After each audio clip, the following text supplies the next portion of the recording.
Hello friends! Mag-adi in a life na pagtanaw sa usa ka inahan kung unsay buhat nig mata sa buntag. Time What? sabi pansina sa ninyo si Skyler B sa iyang intermission. Kita ko nagluto ra ko nig bacon ibutang na nako sa air fryer kay ma-request sa mga bata maong nakalugar pa jud kog hinlo-hinlo di gamay. Mintras wala pa naluto ang pagkaon sa mga bata manghinlo sa taghinay-hinay. Yes, bisan karon pa ko nakamata na anak ko hinloon.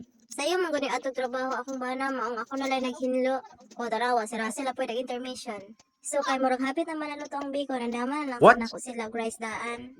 Yes, rice and bacon kay mao na request sa mga bata kay What? taud-taud naman pud gud sila wala kakaon og rice. Ingana lang walay sauce, walay bisan unsa ang ibutang kay mga arte kay sa tanan. Mga lugar na pud tawag lutoan og banana bread karong adlaw no kay wala man tay laag.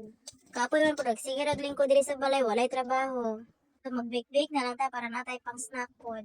So kay nahuman naman ta ni bake, maghipos na pud ta sa tong agi ani. Walay kahumanang trabaho, char lang. Lisod pud no nga wala man pud magsunod sa tong agi, kita ra man jud. Kapoy man good unya-unya na tong trabaho, may pagkinahinaya na lang ni. Tuod ni init na daya akong oven no, ako What? na pud ni ibutang akong banana bread.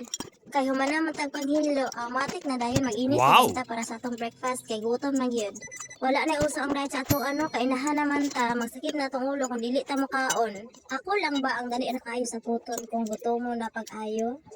Basin ikaw po diha, nagilam-hilam ra ka. Bitaw friends, ay mga unta kay gutom na jud kaayo sa tanan.